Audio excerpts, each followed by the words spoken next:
Hey everybody, we're back in the shop with Foster, and I have a little treat for you today. We are going to figure out how to square up a board, right? So you're out in the woods and you cut down your tree. You can't make much with this round thing unless you're building a log cabin, but you're not.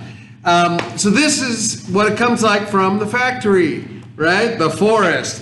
These show you how a quarter sawn board would be cut up, and we'll talk about that later. But we got to figure out how to make this round thing into something square so we can build, right?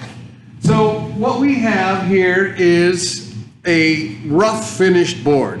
You can see the saw marks on the outside of this. You can see how wide it is here versus how wide it is down here.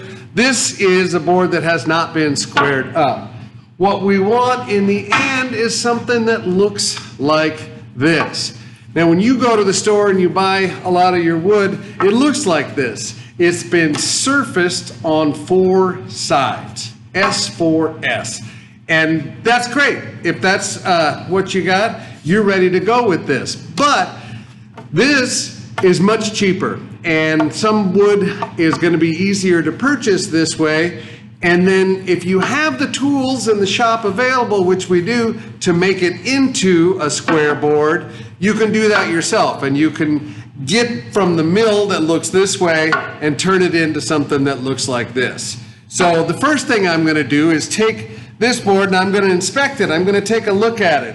I see I've got a little knot here, not a big deal. I've got a pretty good chunk. It looks like this was part of the tree, the outer part here. And then I've got another knot here.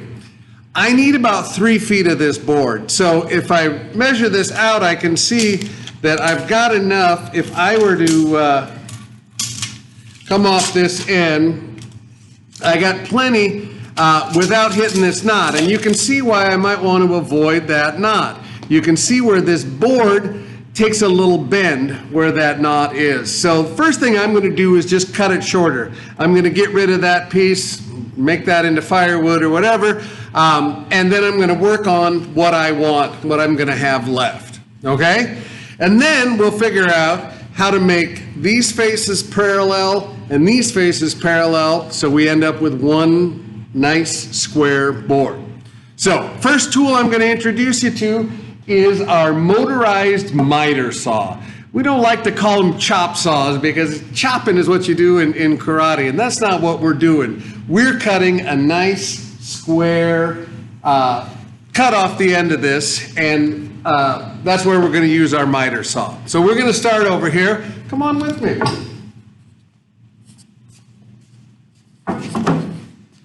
Miter saw is a real common tool. A lot of people have these at home. A lot of people get hurt with these. Couple things that happen. One is they're not paying attention and they got their hand under here and they're looking to see what's going on over the fence. The other thing that can happen is if you're not tight up against the back, when this blade spins, it's spinning this direction, and so it kind of throw that board. Every action, there's a reaction. It's going to come back at you. So keeping your hands well to the left, making sure this board is tight up against, and then it's not a chop. You're cutting. Let the blade do the work. Just let it cut down through there. So here's my knot. I'm not getting right next to that because I don't need to. My left hand's way out here. Got a good position for this. Start the saw. Bring it down to the bolt. There you go. Because this has a little bow in it, I don't know if you saw at the end there, but it moved a little bit because I had some gap in there. We're going to take care of that. So that's our first step.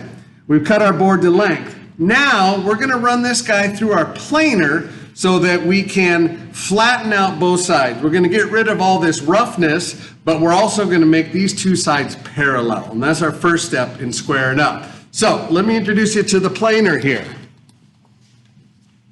So this planer has a dial here that moves the table up and down. So to start with, I want to dial it down so that I can slide my board in under here. And then what you have in here is you have rollers that are going to pull the board through, and then you have teeth that are rotating this way. So as the board goes through, these teeth are chewing away at it, and they're just taking off the barest little bit. You only want to take off about 1/16 of an inch or so with each cut. You don't want to try to take too much. The board will get jammed in there. You can break teeth, and things can come back out. Everything, the force of this is wanting to go this way. So I'm going to run this through a couple times. Every time I run it through, I'm going to turn this about 1/4 of a turn, just to raise the table up a little bit, and then I'm flipping it around. One of the things I might want to think about as I start is if I have a quarter sawn, I'll end up with my grain in these little flames, and a lot of times I don't want those going against the teeth. I want them going in this way. I really honestly don't know what this one looks like until I plane it. So here we go.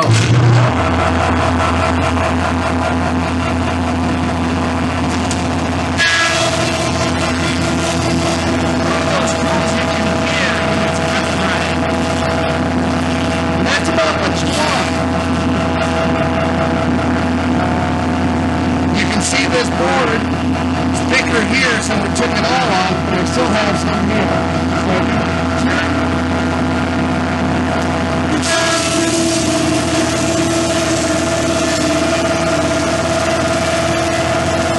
Oh, that's pretty. There we go. I don't need to do another pass on that, but that looks good, so I'm going to fill it up with the other side. Okay.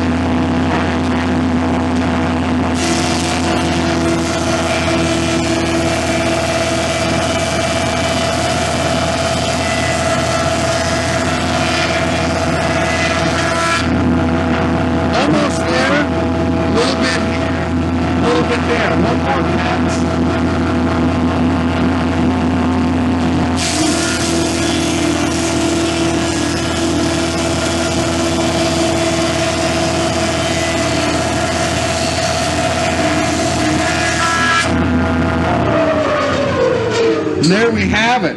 So now we're halfway there. We have our two faces of the board parallel. That's part of it. Our next step is going to be this tool here. That's our jointer. Similar to the planer, except the purpose of the jointer is to clean up one of the edges. And what we're trying to do is run this through. You can see this is not a straight line. And so we're going to plane this down with the jointer until we get it flat on this side, and then we can make the other side parallel with this one. So one of the things I like to do is just kind of see, does this rock one way or the other? What I'm hoping for is that it cups this way rather than this way. If it's got a cup, what can happen is I can just make that worse. Every time I run this through, I'm actually hurting myself. So it's up tight against this guard, which is what gives me a nice 90-degree flat on here. So I'm keeping it tight against this. I want to keep my hands away from those sharp little teeth. This isn't a real big board, so I want to keep that in mind.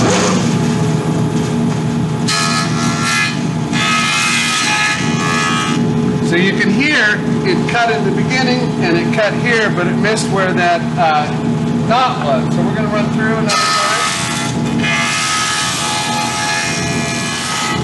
Did it again, but less, right? One more.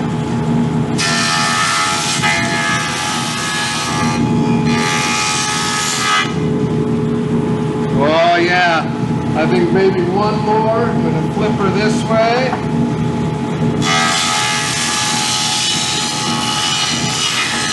There we go. So that time you heard the sound all the way down.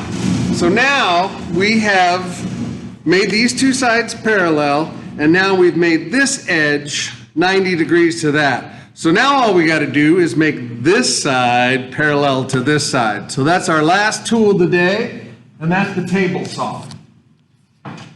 So now the table saw, I'm going to run this along the fence here, and I want to make sure the edge that I ran through the jointer goes up against the fence. The fence is parallel with my blade. I set this in here, and again, I don't need all of this. I probably don't want this in my final product. And I believe that's about, I think I want just under 3 inches here. So yeah, if I set this at 3 inches, I should be able make a nice square board all the way down. So as I'm passing this through, I want to think about when I get to here, I want some kind of a tool to help me push through. We've got lots of different items. This is a nice guy because it's got a little gripper, but he's too wide to fit next to there. I've got the gripper, one of my favorite tools that you can use, but all I really need for this is one of these, a little push stick. If you got a couple extra minutes and a piece of plywood, you can make your own. I have that there ready to go. I've got my board. I make sure there's nothing touching the blade. I've got my adjustments. It's just a little bit above the board. And then I start that up and I run it through.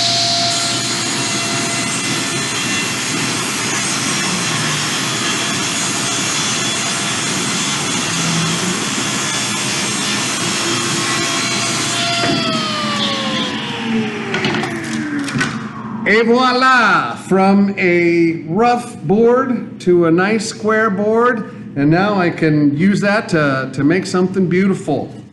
So there you have it, squaring up a board. Kind of the first step when you get a piece of wood that hasn't been surfaced. And now I can make something out of it. You see I've still got a little bit of this on it.